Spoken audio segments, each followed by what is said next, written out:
Well, good morning, everybody. Hey, how you doing? It's two parts today. I'm going to spend the second half reviewing, uh, at least for my portion of questions for the exam on Thursday.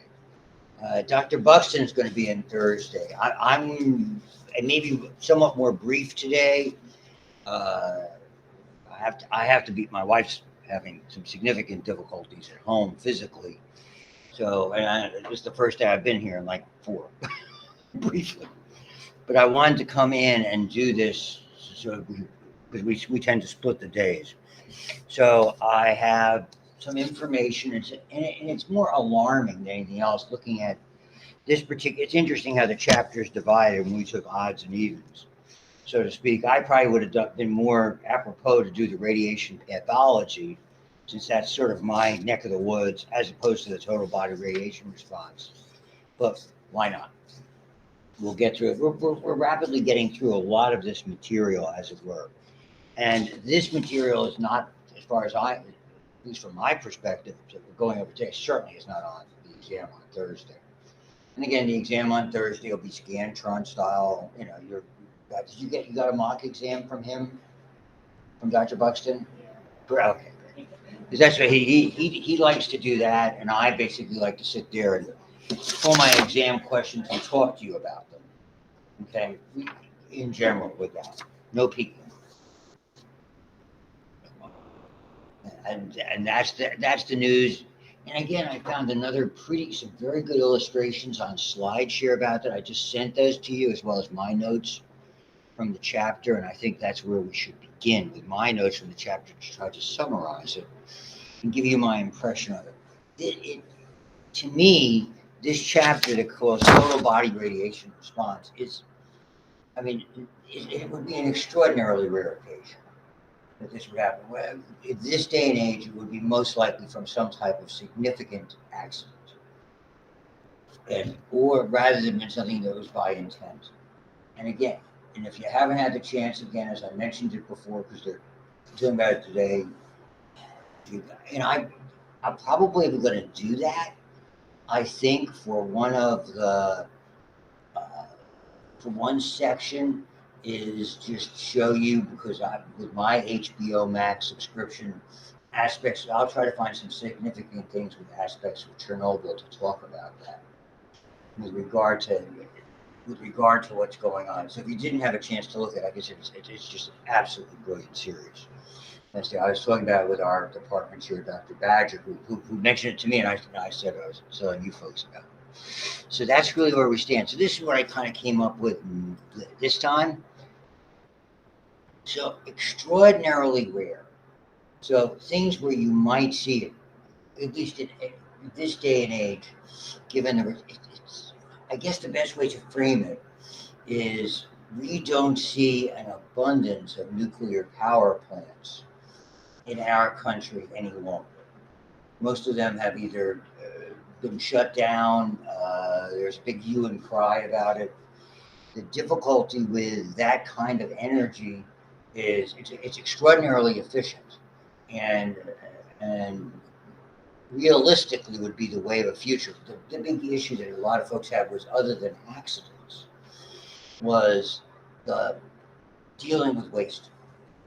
That was always a significant feature with regard with nuclear, and the fact that if it was inappropriately dealt with, you could end up creating significant environmental problems as well as physical problems. That's my perspective. Because when they first started cropping up, was a fairly long time ago that was there. And I checked, my wife, who's from this area for her entire life, I thought there was one actually close to here on Neville Island, but she tells me that's incorrect.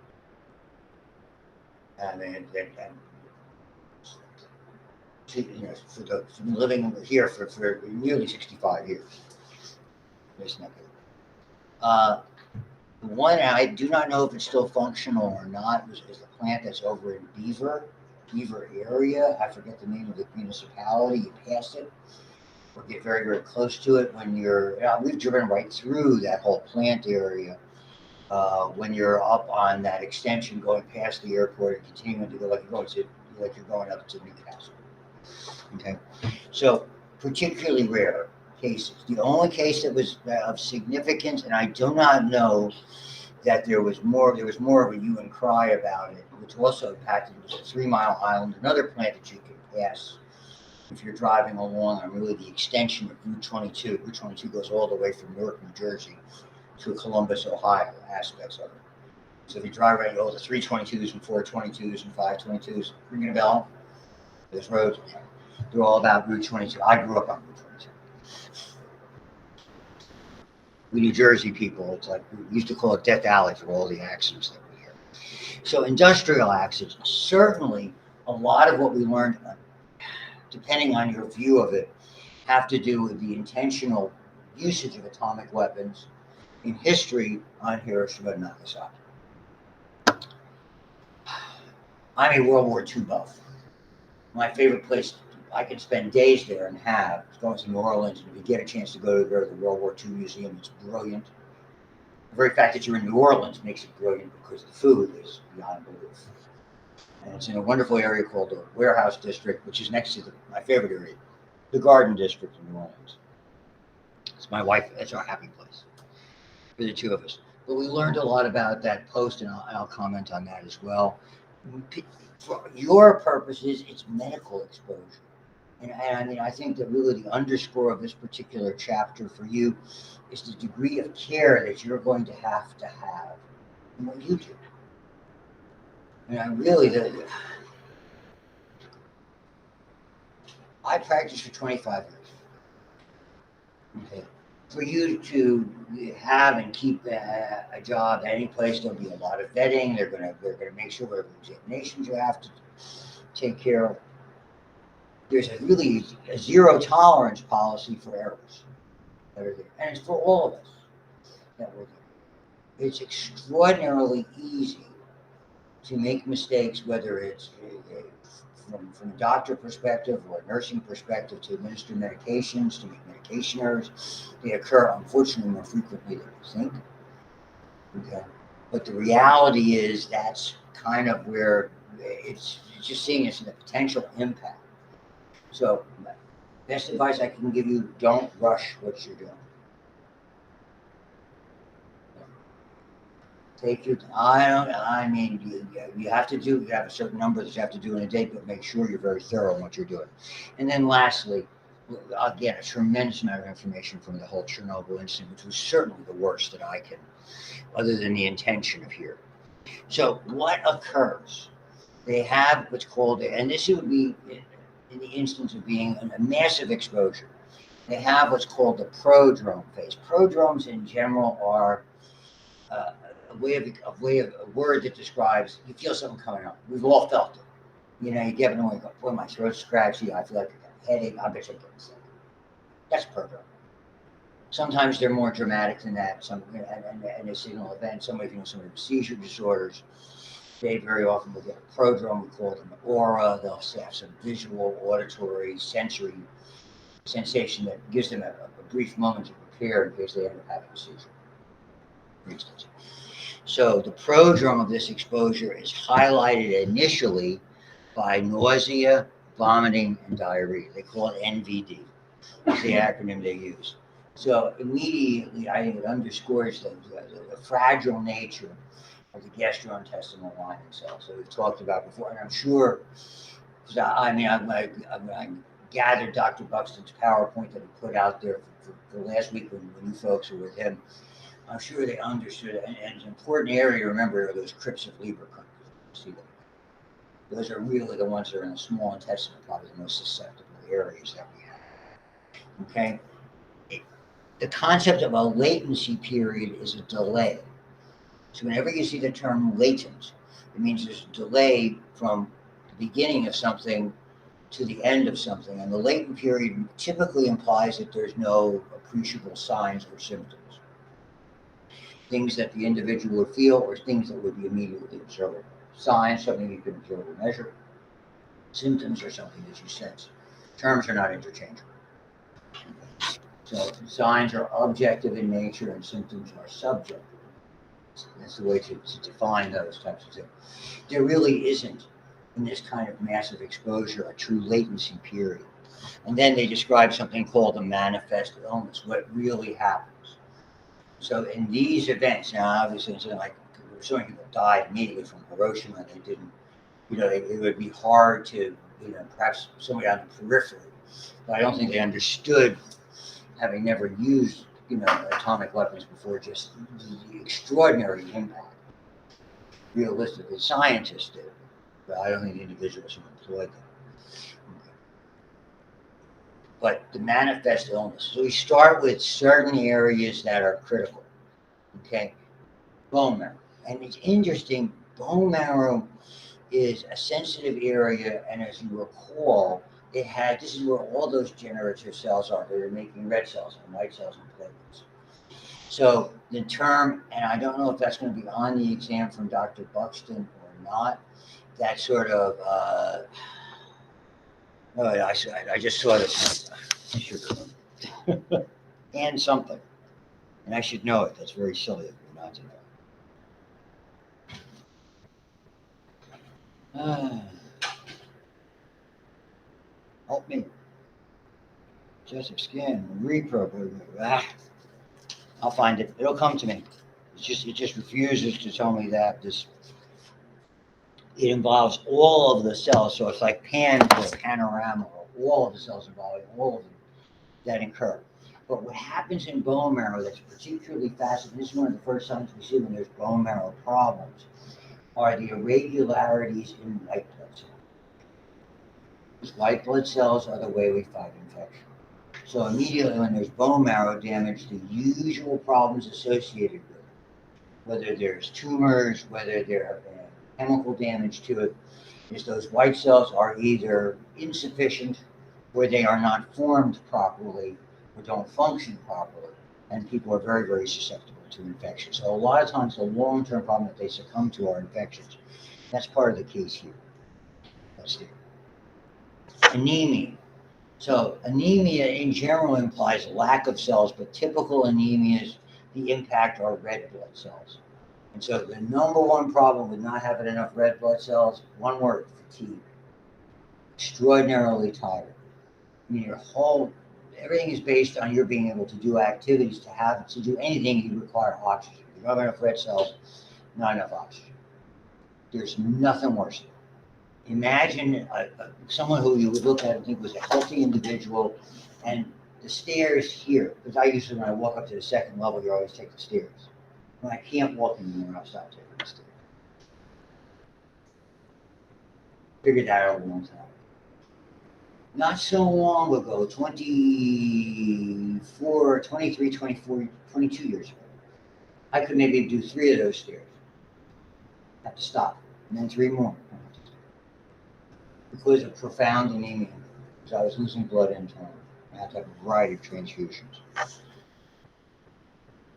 Unbelievable. You can barely do anything. That's the idea of the fatigue aspect. And what's interesting here is that it's relatively short-lived, because these people don't have a lot of time for survival, realistically.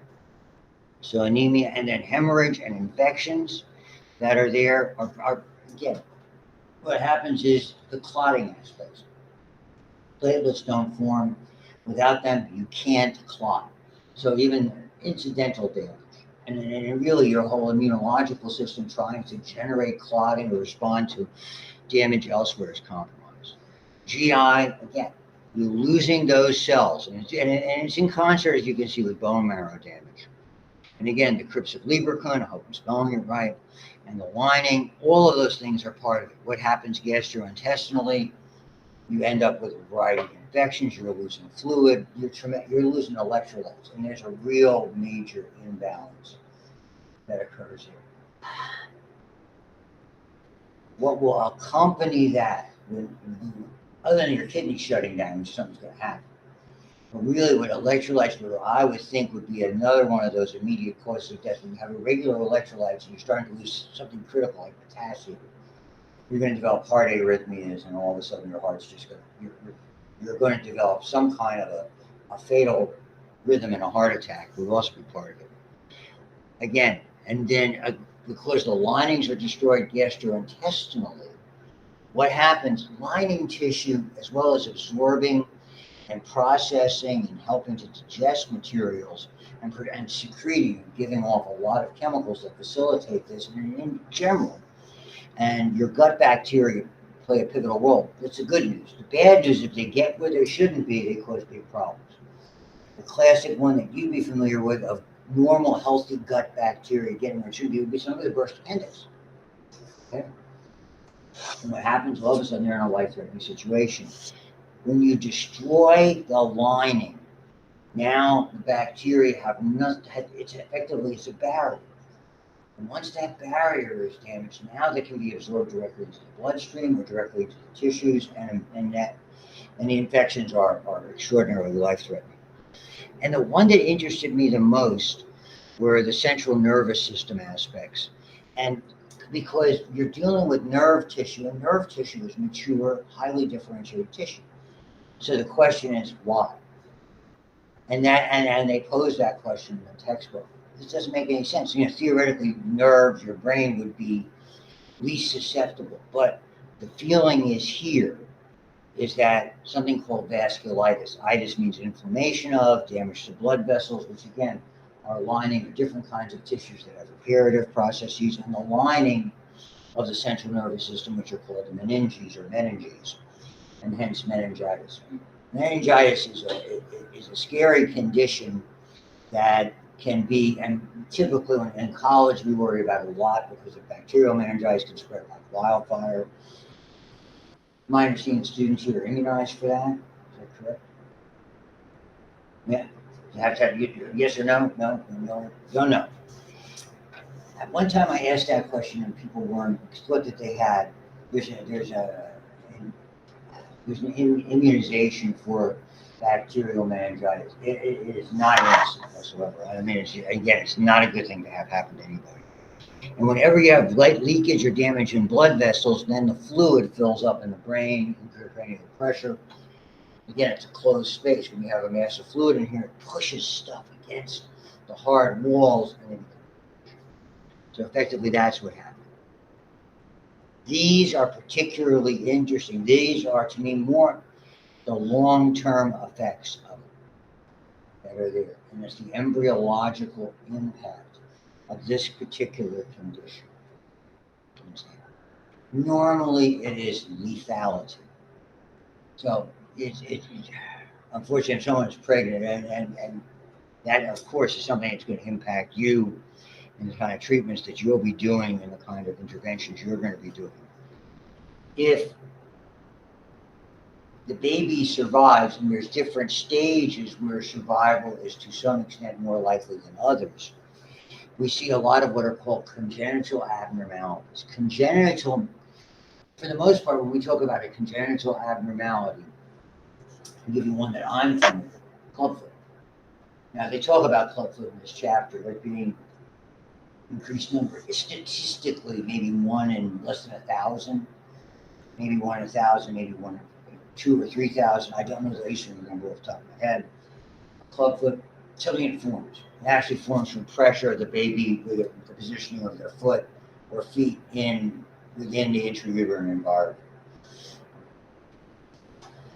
So it's a comparatively rare occurrence. When we say congenital, it usually the implication is it doesn't mean there was some predisposing factor, in this case like radiation. So you see an increase in what would normally be these kinds of deformities. And then you have long-term effects later in the life of the child. And again, depending on the situation of the individual who's exposed, if they survive, then you're looking at egg and sperm damage or a fetus that's developing. So these are some of the things, and it ties in a lot, okay, with varying stages of development. Pre-implantation. So here you have basically what we call a conceptus, or it starts being a zygote, egg and a sperm unite. Okay, very low doses are necessary. Usually the formation of the brain is interrupted. They call it exencephaly, which means the brain exits the cephalic area, the head area, so it herniates out, it protrudes. Okay, the big area here, okay, organogenesis. So there's two periods. There's the embryonic period and the fetal period. So for you and I, okay, usually, and I don't want to hold myself to it, typically the end of the embryonic period and the start of the fetal period is usually toward the latter portion of the first trimester. That's really the high risk area that's there. The so-called pre-fetal phase, when there's a lot of organ development getting on in its earliest stages, and the cells are beginning to differentiate or change, what they describe in the text is roughly between the 23rd to the 37th day of gestation. Okay, and the big area, and it's interesting, you had micro, and depending, well, if you had me, we talked about it. If you had somebody else from micro, they should have informed you a little when they did viruses about rubella, which we're all immunized for. If you're of your age or you had it, like if it was me, German measles. It's a very innocuous disease. You're hardly sick at all. But the impact on you're so unsick, and it's highly contagious, rubella, that even if you're just coughing and sneezing before it really presents itself with a mild rash and swollen lymph nodes behind the ears, because I remember having it when I was like 15 or 16. It is so damaging to the unborn child, particularly during that early first trimester, because it affects growing nerve cells, skeletal abnormalities also. The other aspect of, again, we're likening this, even though it's radiation, to exposure in the case of rubella, a virus. In the case of thalidomide, a very famous chemical agent, that quote unquote pharmaceutical agent that was used to treat pregnancy. Because the biggest problem with pregnancy is sort of like the better mousetrap or the best things in sliced bread. For pregnancy, the biggest problem historically was trying to deal with morning sickness. So, all they let my daughter have before she had my older granddaughter was saltines. A lot of water. That was it. Prior to that, prior to us becoming more aware of problems vis-a-vis birth defects, they had so many different things. In my mom's day and age, okay, my mom, they smoked throughout their pregnancy, go figure. They drank wine, go figure. All that stuff was done a great deal. And they all worried about not having healthy kids, but for whatever reason, but they tried different things.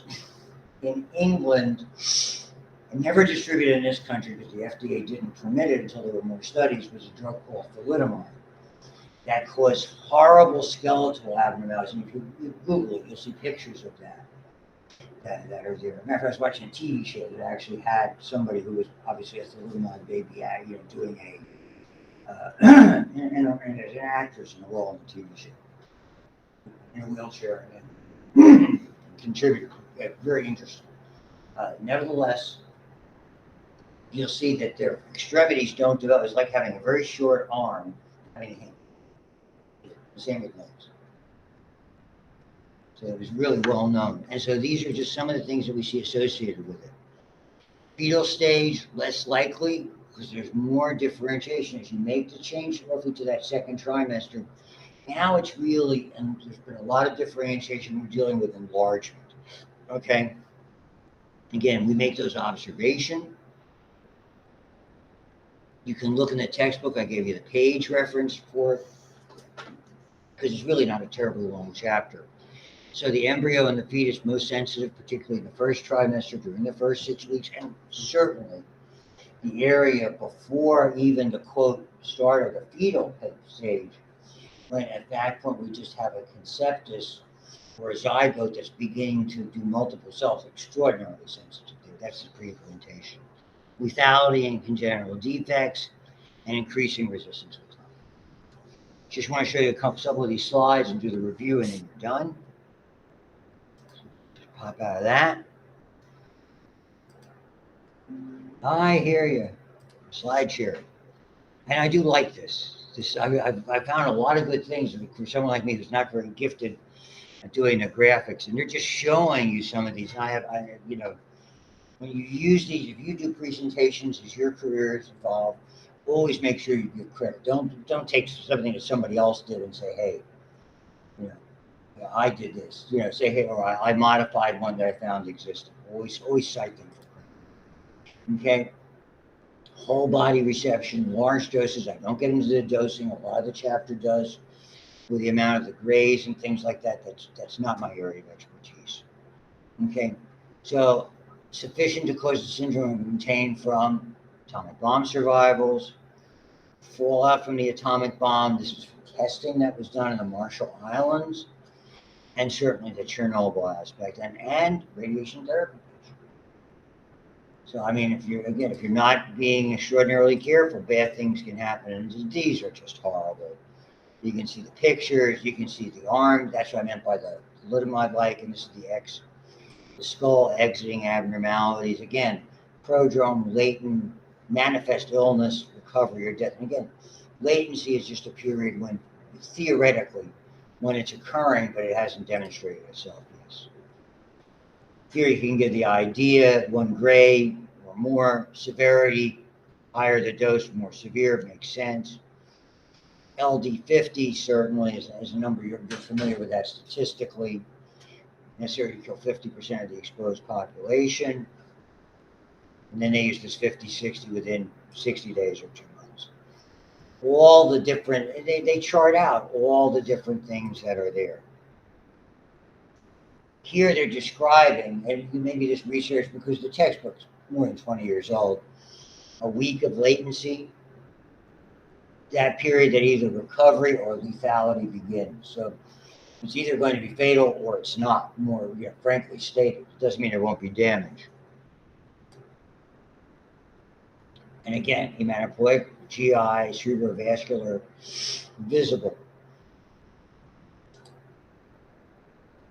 That's that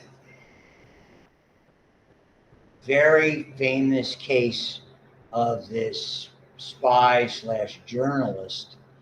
And this was this was sort of known as a KGB tactic. Okay, and we're going to be hearing a lot about the Russians. You're staying clued into the events that are going on worldwide vis-a-vis Ukraine. It's very interesting. My eldest his ship is on basically a trial cruise, and I said, "When will you be back?" He said, "Well, Dad, I'll be back in a month, unless something gets frisky out there, and who knows when." We're kind of on that alert.